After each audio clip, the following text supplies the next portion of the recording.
नमस्कार श्रोते हो. दीपक रेगे कथाकथन चॅनलवर तुम्हा सगळ्यांचं मनापासनं स्वागत. श्रोते हो, आजपासनं तुम्ही ऐकणार आहात बहुप्रतीक्षित असलेली आयडा बॅरेटो यांची कादंबरी तांबड्या आजीचे सारवलेले अंगण. श्रोते हो, आज तुम्ही या कादंबरीचा पहिला भाग ऐकणार आहात. तत्पूर्वी लेखिकेचं मनोगत ऐकूयात. लेखिका आयडा बॅरेटो म्हणतात, देह त्यागता कीर्ती मागे उरावी, मना सज्जना हेची क्रिया धरावी. देह त्यागिता कीर्ती मागे उरावी, मना सज्जना हेची क्रिया धरावी. मना चंदनाचे परित्वा झिजावे, परी अंतरी सज्जना नीरवावे. तांबड्या आजीचे सारवलेले अंगण ही कादंबरी एका आईची आहे, नंतर झालेल्या आजीची आहे. ही सुंदर तांबडी आजी माझ्या जीवनात आयुष्यभर राहिली. तिचं उभं जीवन मी अगदी लहानपणापासून जवळून बघितलं आणि अनेक वेळा मला तिच्या निळ्या घाऱ्या सुंदर डोळ्यातनं मोत्यांसारखे अश्रू घरंगळताना दिसले.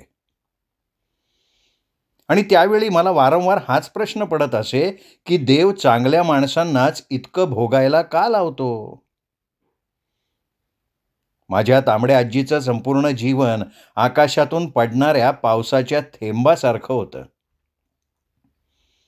ते थेंब मातीत पडून जिरून गेले, परंतु ते मातीत पडलेले थेंब या कादंबरीद्वारे कोंबाच्या रूपानं पुन्हा वर फुटले आणि त्या कोंबाद्वारे माझ्या तांबड्या आजीच्या जीवनातील अनेक पैलू उलगडले गेले. सर्वसाधारणपणे एखाद्या स्त्रीच्या जीवनात तिला तिच्या मुलांकडनं कसल्या अपेक्षा असतात आणि ज्यावेळी तिच्या मुलांकडनं अपेक्षाभंग होतो त्यावेळी तिला किती दुःखाच्या यातना भोगाव्या लागतात हे ह्या कादंबरीत दाखवलेलं आहे. माझ्या तांबड्या आजीला देखील आपल्या मुलांकडनं काही अपेक्षा होत्या, पण तिच्या सर्व मुलांनी नेहमी तिचा अपेक्षाभंगच केला.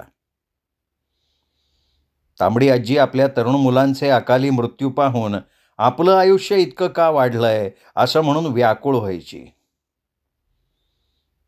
अशा व्याकुळ होणाऱ्या तांबड्या आजीला नियतीपुढे कसं हतबल होऊन खुरडत खुरडत नाईलाजानं जगावं लागलं हे ह्या कादंबरीवरून तुम्हाला कळेल. स्वतःच्या रक्ताच्या नात्यापेक्षा दूर असलेली रूपासारखी एक सामान्य मुलगी तांबड्या आजीच्या जीवनात आपल्या मायेनं तिच्या हृदयात कसं स्थान मिळवते हे ह्या कादंबरीतून जाणवतं. ही कादंबरी म्हणजे एक साधी सरळ तुमच्या आमच्या सर्वांच्या आजीची कहाणी आहे. सौ आयडा बॅरेटो. माझं मूळ गाव कारवार, पण माझा जन्म रत्नागिरीत झाला आणि तिथल्या मातीच्या लेखनाचा गुणधर्म माझ्यातही उतरला. मी लहानपणापासून कविता करायची. मी प्रत्येक गोष्टीत सौंदर्य शोधायची. मला सौंदर्य आवडतं. सौंदर्याला स्वतःचा असा एक छानसा गंध असतो, त्या गंधात मी गुरफटून जायचे. पुढे गोव्याचं सासर मिळाल्यावर तिथल्या सहज सुंदर निसर्गाच्या सानिध्यात ही तांबडी आजी माझ्या स्वतःच्या जीवनात फार थोडा वेळ राहिली. तिची स्वतःची इच्छा होती की मी तिच्याबद्दल लिहावं आणि मी ते लिहिलं. परंतु दुर्दैवानं आज स्वतःचीच आत्मगाथा वाचायला माझी ती सुंदर आजी नाही. तिच्या त्या उदास तरीही सुंदर आठवणीला मी ह्या कादंबरीद्वारे वंदन करत आहे. श्रोते हो, हे होतं लेखिकेचं मनोगत. आता आपण सुरू करूयात आयडा बॅरेटो लिखित तांबड्या आजीचे सारवलेले अंगण या कादंबरीचा पहिला भाग. कुम्मठे गावाच्या समुद्र किनाऱ्यापासून जराशाच अंतरावर माझ्या आजोबा आजीचं फळाफुलांनी भरलेलं अगदी परीकथेतल्या परीच्या घरासारखं टुणूकदार आणि छान घर आहे. तसं आमच्या आजीच्या घराच्या मागेच उसळणाऱ्या लाटांचा मोठा समुद्र असल्यामुळे त्या समुद्राच्या मोकळ्या खाऱ्या वाऱ्यानं माझ्या आजीचं छान घर नेहमी एखाद्या बया पक्षाच्या घरासारखं वाऱ्यावर हिंदळत असायचं. हा खट्याळ वारा माझ्या आजीनी आम्हा पोरींचे तेल लावून चापून चोपून अगदी घट्ट बांधलेले केस सुद्धा आपल्या चारही हातांनी धरून विस्कटून टाकायचा. हा खट्याळ वारा माझ्या आजीच्या घरात अगदी कानाकोपऱ्यात सू सू करत भरून राहिला होता. असं म्हणतात की काहीही नसतं तेव्हा मोकळ्या वाऱ्यानंही पोट भरतं. अगदी तसंच आमच्या आजीच्या घरी गेल्यावर तिथल्या वाऱ्यानंच आमचं पोट भरायचं. अशा या वाऱ्यानं सळसळणाऱ्या माझ्या आजीच्या घरात अनिल दादाचा, माझा आणि छायाचा जन्म झाला. आम्हा तिघाही भावंडांचं हे घर जन्मस्थान आहे. माझं तर पूर्ण बालपणच ह्या एका बाजूच्या एकट्याच उभ्या असलेल्या घरात गेलं होतं. माझ्या आजीचं घर कुम्मठे गावात सर्व घरांपेक्षा अगदी आगळं वेगळं होतं. घराच्या मागे पुढे मोठी लांब अंगणं होती. घराच्या पुढच्या अंगणात माझ्या कल्पक आजोबांनी आपल्या वडिलांबरोबर म्हणजे आमच्या पणजोबांबरोबर आपली लहानपणी इवलीशी देखील जमीन वाया न घालवता त्या अंगणात अनेक प्रकारची फळझाडं रोवली, ती रुजवली आणि माझ्या आजीच्या घराला अनेक फळांनी भरून टाकलं. माझ्या आजोबांच्या आणि पणजोबांच्या त्यावेळच्या कष्टाचं फळ आज आणि आत्तासुद्धा आमची पिढी खातीये. वास्तविक तसं पाहता सर्वसाधारणपणे घराच्या पुढच्या अंगणातच फुलबाग असते. फुले, सर्वांनाच प्रिय असणारी सुगंधी फुले, देवपूजेला दररोज लागणारी फुले, कुणाच्या अंत्ययात्रेवर चढणारी फुले, कुणा तरुणीच्या केसात माळणारी फुले, कुणा घरकारणीच्या केसात जाणारी फुले, सर्वांना प्रिय असणारी सुगंधी फुले. आमच्या फुलवेड्या कुम्मठेकराच्या प्रत्येक घराच्या समोरच्या अंगणात फुलबागा फुललेल्या होत्या. कुम्मठेकरांच्या घराचं पुढचं अंगण म्हणजे फुलांचं. परंतु माझ्या आजोबांचं शास्त्र जरा उलटं होतं. आमच्या आजीच्या घराच्या पुढे फुलबाग नसून फळबाग होती. या आजोबांच्या फळबागेमुळे आजीच्या घराला नेहमी अनेक फळाफुलांचा वास लागलेला असायचा. तसं कुणी रस्त्यावरून जाणारा एखादा वाटसरू देखील क्षणभर आमच्या आजीच्या घरासमोर थपकायचा आणि म्हणायचा, "आरारारा वा, मारुती येन आपलं घर फळान भरलाय." तसं आमच्या आजोबांचं घर चांगलं ऐसपैस मोठं तांबड्या मातीचं होतं. घराचं पुढचं अंगण जरी आजोबांच्या फळबागेचं होतं तरी त्यांनी आपलं मागचं अंगण तांबड्या आजीला फुलांची झाडं लावायला देऊन टाकलं होतं. हे मागचं अंगण तांबड्या आजीनं लावलेल्या फुलझाडांनी आणि भाजीच्या रोपांनी अगदी भरून गेलेलं होतं. आता कुम्मठेकरांच्या सर्व घराला असणाऱ्या विहिरीप्रमाणे आमच्या आजीच्या माझघराच्या अगदी भिंतीला टेकून आमची खवलेची विहीर होती. कुम्मठेकर आमच्या विहिरीला मारुतीची खवलेची विहीर असं म्हणत, कारण माशाच्या अंगावर ज्याप्रमाणे खवले असतात तशाच प्रकारे म्हणजे खवल्याप्रमाणे आमच्या विहिरीचे चिरे एकमेकांवर घट्ट बसवलेले होते. कधी उन्हाळ्यात गावच्या विहिरी आटल्या की एखादा कुमठेकर आपल्या घट्ट काष्ट्याच्या कारभारणीला म्हणायचा, "जा गो पारू, मारुतीच्या खवल्याच्या विहिरीवरून थंड पाणी घेऊन ये." तशी आमची खवल्याची विहीर कधी आटायची नाही का सुकायची नाही. 12 महिने ती आजीसारखी भरलेली असायची. या आमच्या खवल्याच्या विहिरीत आजोबांनी काळे मासे सोडले होते. 2 कासवाची पोरं सुद्धा त्या माशांबरोबर वाढत होती. आजोबांनी आपल्या संपूर्ण घराला बारीक चिरे घालून वर तारेचं घट्ट कुंपण घातलेलं होतं. हे कुंपण घराच्या मागच्या अंगणाला वळसा घालून अगदी समोरच्या अंगणाच्या दोन्ही बाजूनी आणून आजोबांनी मध्ये येण्या जाण्यासाठी सरळ लाकडाचं छोटंसं दार लावून त्या कुंपणाची गेट बंद करून टाकलेली होती. आता आमचं समुद्र किनाऱ्यावर वसलेलं कुमठे गाव लाल मऊ मातीचं. इथल्या सगळ्या घरांना वाड्यांना लाल मातीनं सारवलेलं. घराच्या समोरून जाणाऱ्या चिमुकल्या पाऊलवाटा सुद्धा लाल मातीच्या. माझघरात शेताची आणि माशाच्या आमटीची पातेली रटनटणाऱ्या इथल्या मोठ्या चुलीसुद्धा लाल मातीचं सारवण पांघरून बसलेल्या होत्या. आता सर्वसाधारणपणे फुलझाडं लाल मातीत छान रुजतात, त्यामुळे आमचं अख्खं फुलवेडक कुमठे गाव फुलझाडांनी गच्च भरून गेलेलं होतं. घरातल्या परकर पोलकं घालणाऱ्या पोरी जेव्हा आपल्या परकराच्या ओच्यातनं जाईजुई, मोगरा, बकुळी, आबोली आणि शेवंतीच्या वेण्या आपल्या सुगंधित अंगणात बसून गुंफीत, त्यावेळी त्या आपल्या मायच्या खोबरेल तेलानं माखलेल्या मोठ्या आंबाड्यावर अगदी 4-4 वेण्या दाटून दाटून बसवीत आणि आपल्याही लांब वेणीवर फुलांच्या फात्या भरून भरून माळीत. आमच्या कुम्मठ्याचा देव तर अगदी सकाळी सकाळी फुलानं इतका बुडून जायचा की आपली पूजा कोण करतंय हे पाहायला सुद्धा त्याला डोकं वर काढता यायचं नाही.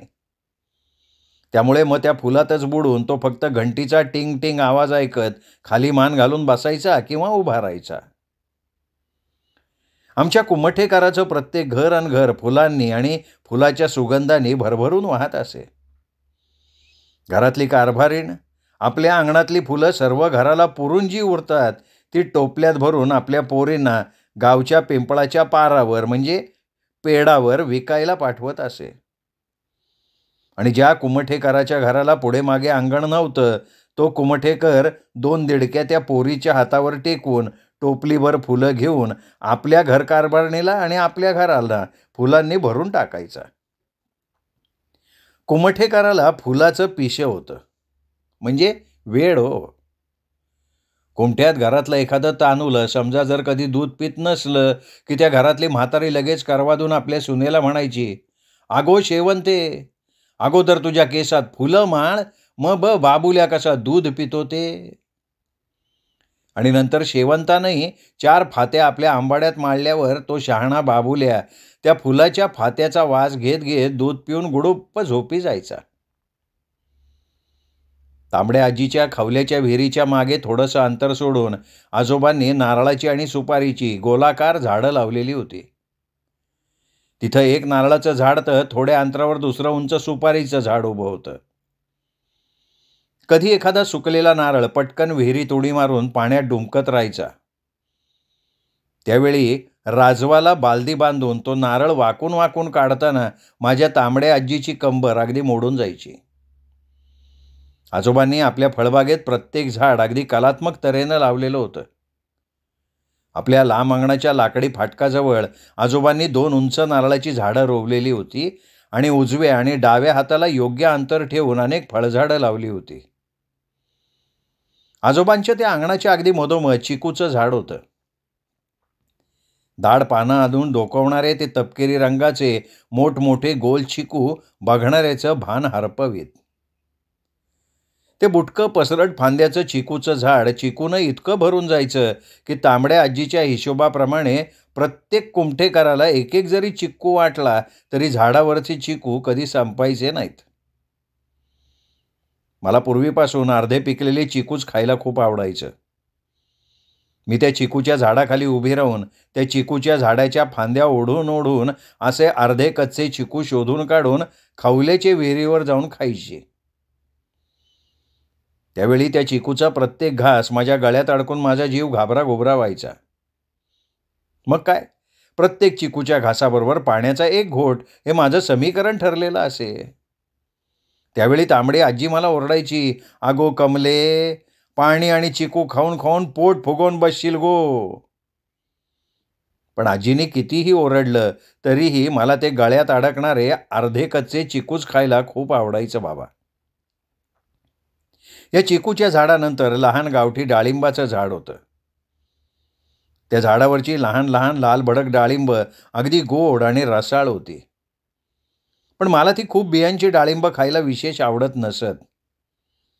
त्यापेक्षा डाव्या हातावरची मोठी डाळिंब खायला ठीक होती. मी कधी तांबडी आजी ती डाळिंब काढताना तिला विचारायचे की, "आजे, या डाळिंबात इतक्या बिया कशा ग?" आणि तांबडी आजी मला जवळ घेऊन म्हणायची, "त्याचं काय झालं कमल, एकदा लक्ष्मीसमोर डाळिंबाचं झाड वाकलं. त्यावेळी लक्ष्मीने तिला अष्टपुत्रा सौभाग्यवती भव असा आशीर्वाद द्यायचा का नाही? तो तिने चुकून तिला 1000 पुत्र भव असा आशीर्वाद दिला. मग काय, या डाळिंबात हा 1000 बियांचा घोळ झाला बघ. तांबड्या आजीची ही मजेशीर दंतकथा मला त्यावेळी अगदी खरी वाटायची बरं का. असो, तर ह्या लहान मोठ्या डाळिंबांच्या झाडानंतर अंजिराचं झाड होतं. त्यानंतर मोठ्या सीताफळाची 2 झाडं एकमेकांच्या गळ्यात गळा घालून उभी होती. अंगणाच्या उजव्या बाजूला उंच लांब लांब डहाळ्याची, नितळ तासल्याप्रमाणे खोडाची 3 पेरूंची उंच झाडं उभी होती. त्यात पहिल्या झाडावरचे पेरू लांबट आणि आत लालभडक असत. पण या छान दिसणाऱ्या पेरूची चव मात्र पातळ पाण्याची होती. तर दुसऱ्या दोन्ही झाडावरचे पेरू बुंदीच्या लाडवासारखे हे असे मोठे आणि गोल गोल होते. हे पेरू चवीला मात्र फार स्वादिष्ट आणि गोड होते. आमच्या आजोळी कोणी आवेळी पाहुणा दारात आला की माझी तांबडी आजी याच पेरूच्या फोडी ताटात मीठ मसाला लावून पाहुण्यापुढे ठेवत असे आणि निस्त्याच्या म्हणजे मासळीच्या कडीनं तोंड वशाड झालेला पाहुणा 2 फोडी मिटक्या मारत खाताना म्हणायचा, "मारत्या, या पेरवात अंबाबाईचा तीर्थ ओतलास का काय?"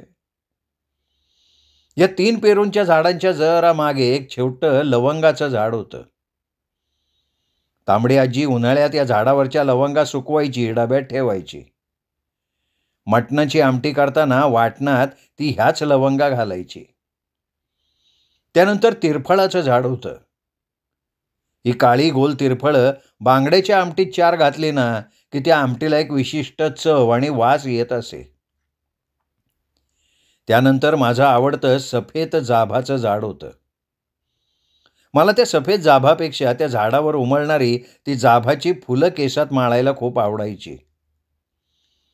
कधी माझ्या लांब वेणीत ही जाभाची फुलं बघितली की आमची खट्याळ छाया बेंबीच्या देठापासनं ओरडायची, "आज्ये, कमलेनं तुझ्या जाभाची फुलं तोडली आणि केसात माळलीत बघ. आज्ये, ये लवकर."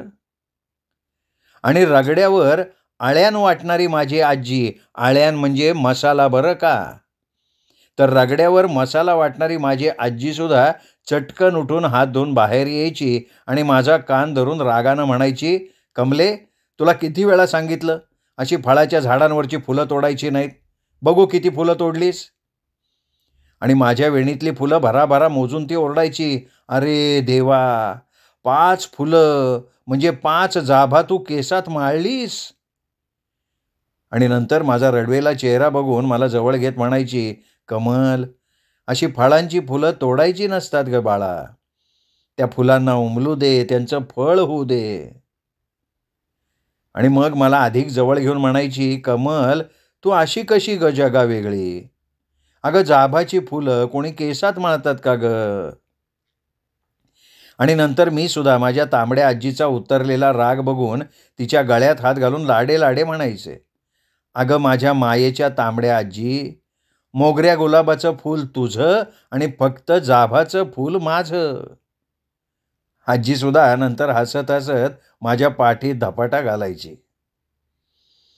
कधी मी आणि अनिल दादा खूप उन्हातनं घरी आलो की आजी आम्हाला लगेच पाणी पिऊ द्यायची नाही, तर 4 सफेद जाभे खायला द्यायची. आणि तुम्हाला काय सांगू, त्या जाभ्यानं आमची तहान भरून जायची, इतकी ती जाभं थंड रसानं भरलेली असत. या जाभाच्या झाडानंतर आमच्या आजोबांचं फार आवडतं पपनीसाचं झाड होतं. हे झाड घराला अगदी लागून अंगणात उभं होतं. हे साधारण उंचीचं झाड, पसरट फांद्याचं. पपनीसाचं झाड जेव्हा खालपासून अगदी वर बुंध्यापर्यंत गोल पिवळसर पपनीसानं भरून जायचं ना, त्यावेळी खूप छान दिसायचं ते. चांदण्या रात्री ती गोलगोल पिवळसर रंगाची पपनीस झाडावर ठाई ठाई गोल फुगे लावल्याचा भास उत्पन्न करत. आमच्या कुंमठेकराच्या घरात गौरी गणपती बसले की कुमठेकर हमखास आमच्या फाटकाजवळ येऊन आजोबांना हाकारून गणपतीसाठी पपनीस घेऊन जायचे आणि नंतर कुमठ्यातल्या प्रत्येक शेंद्री गणपती आमच्या पपनीसाची सफेद गुलाबी गोड आंबट तुरट फाक खायचा. हे पपनीसाचं झाड माझ्या आजोबांच्या खास मर्जीतलं होतं. आमचे आजोबा बाहेरून कुठूनही आले आणि त्यांची बागेतली कामं आटोपली की ते ह्याच पपनीसाच्या झाडाला टेकून बसत, पान खात, तपकीर ओढत. कधी उकड्या तांदळाच्या गरम पेजेबरोबर सुका चुलीत भाजलेला बांगडा तोंडी लावताना त्यांना टेकायला हेच झाड लागत असे. कधी चांदण्या रात्री आपल्या तांबडीशी गप्पा मारता मारता ते ह्याच झाडाखाली झोपी सुद्धा जायचे. आमच्या आजोबांच्या अंगणात रामफळ, आंब्या फणसाची झाडं, काजूचं झाड, मोठे मोरावळ्याचं झाड, एक बदामाचं सुद्धा झाड होतं. या झाडाची लाल बदामं खाल्ल्यावर त्या बदामाच्या फळातली बदामासारखी दिसणारी बी अगदी कडू कडू लागायची. या बदाम झाडानंतर मोजून 5 पपईची झाडं उभी होती. एक मोठं टपोऱ्या जांभळाचं झाड सुद्धा होतं. आजोबांनी ह्या झाडाच्या मागे अननसं लावलेली होती आणि आजोबांनी कोंपणाच्या वईला म्हणजे बाजूबाजूलाही अनेक जंगली फळांची झाडं रोवलेली होती. त्यात एक काटेरी करवंदीचं झाड होतं. आमच्या आजोबांच्या अंगणात फक्त ऊस आणि सफरचंदाचं झाड सोडलं ना तर बाकी सगळ्या फळांची झाडं भरलेली होती. आमच्या फळबागेचं एक वैशिष्ट्य होतं, आजोबांनी ही सगळी झाडं एक ठराविक योग्य अंतर ठेवून लावली होती आणि प्रत्येक झाडाच्या बुंध्याशी गोल गोल सुबक खोल अशी अळी केलेली होती. फक्त आजोबांना टेकायला हवं म्हणून त्यांच्या आवडत्या पपनीसाच्या झाडाला आळं काही केलेलं नव्हतं. तांबडी आजी ती सगळी आळी सोडून सगळं फळांचं अंगण सारवून काढायची आणि आपल्या सुरेख हाताच्या बोटांनी त्या तिच्या सारवलेल्या अंगणात गोलगोल वर्तुळं काढायची. तांबड्या आजीच्या त्या सारवलेल्या तिच्या अंगणातली ही आगळी वेगळी फळबाग त्यामुळे विलक्षण सुंदर दिसायची. या बागेत अनेक सुंदर सुंदर पक्ष्यांचे थवे झाडांवर विसावून किलबिल करत राहायचे. समुद्राचा भणाणणारा वारा अहोरात्र झाडं सळसळत ठेवायचा आणि सूर्यदेव देखील आजीच्या फळबागेपुढे लपून आपली सुवर्ण किरणं झाडाच्या पानापानातून तांबड्या आजीच्या सारवलेल्या अंगणात शिंपत राहायचा. उन्हाचे ते गोल सोनेरी कवडसे वाऱ्यानं सारखे इथून तिथून हलत पानांशी लपाछपी खेळत राहत. त्यावेळी त्या फळबागेचं वातावरण फार सुंदर दिसत असे. अशी ही आजोबांची सुंदर फळबाग सर्व कोमठ्यात तांबड्या आजीचं सारवलेलं अंगण या नावानं ओळखली जात असे. माझ्या आजीचं हे झाडांच्या सावलीतलं सुंदर घर 12ही महिने मडक्यातल्या ताकाप्रमाणे अगदी थंड थंड असायचं. माझी तांबडी आजी सकाळी शुक्राची चांदणे आकाशात असतानाच उठून खराट्यानं सगळं अंगण झाडून काढायची. त्यावेळी गळलेल्या पाना फुलांनी तिची टोपली अगदी गच्च भरून जायची आणि नंतर अशा 2-3 भरलेल्या टोपल्या आपल्या गंगी म्हशीच्या पुढ्यात तांबडी आजी ओतून द्यायची. आमची गंगी म्हैसुद्धा आजीच्या झाडावरची अनेक कच्ची पिकलेली फळं पानं खाऊन अगदी म्हैसासुराच्या म्हशीसारखी दणकट झाली होती. तिची आचळं एवढी दुधानं भरून येत की तिची धार काढताना माझ्या आजोबांचे हात दुखून येत असत. कधी उन्हाळ्यात अवचित दुपारी किंवा रात्री आमच्या सगळ्यांची पंगत तांबड्या आजीच्या या सारवलेल्या अंगणात बसायची. त्यावेळी रगड्यात नारळ वाटून केलेली रावसाच्या मोठमोठ्या तुकड्यांची कढी आणि जाड वासाचा उकड्या तांदळाचा भात असला ना की मडकीत भूतांनाही घासभर शीताचा दाणा राहत नसे. तांबडी आजी आमची जेवणं आटोपली की सगळा पसारा स्वतः आवरत असे. त्यावेळी आम्हाला ती एखादं खरकटच काय झाडाच्या कुठल्याच मुळाशी हात धुऊ द्यायची नाही. आमची जेवणं आटोपली की ती हात धुवायला सगळ्यांना खवल्याच्या विहिरीवर पिटाळायची. तांबड्या आजीचं याबद्दल असं म्हणणं होतं की खरकट्या पाण्यानं जर एखाद्या झाडाच्या मुळाला मुंग्या लागल्या तर त्या मुंग्या झाडाची मुळं पोखरून खातील आणि तशानं ते झाड मरेल. तांबडी आजी अशी आपल्या परीनं आपल्या झाडांची काळजी घेत असे. श्रोते हो, तुम्ही ऐकत होतात आयडा बॅरेटो लिखित तांबड्या आजीचे सारवलेले अंगण या कादंबरीचा पहिला भाग. कादंबरीचा दुसरा भाग ऐकण्यासाठी उद्या भेटूयात दीपक रेगे कथाकथन चॅनलवर. तोपर्यंत नमस्कार श्रोते हो.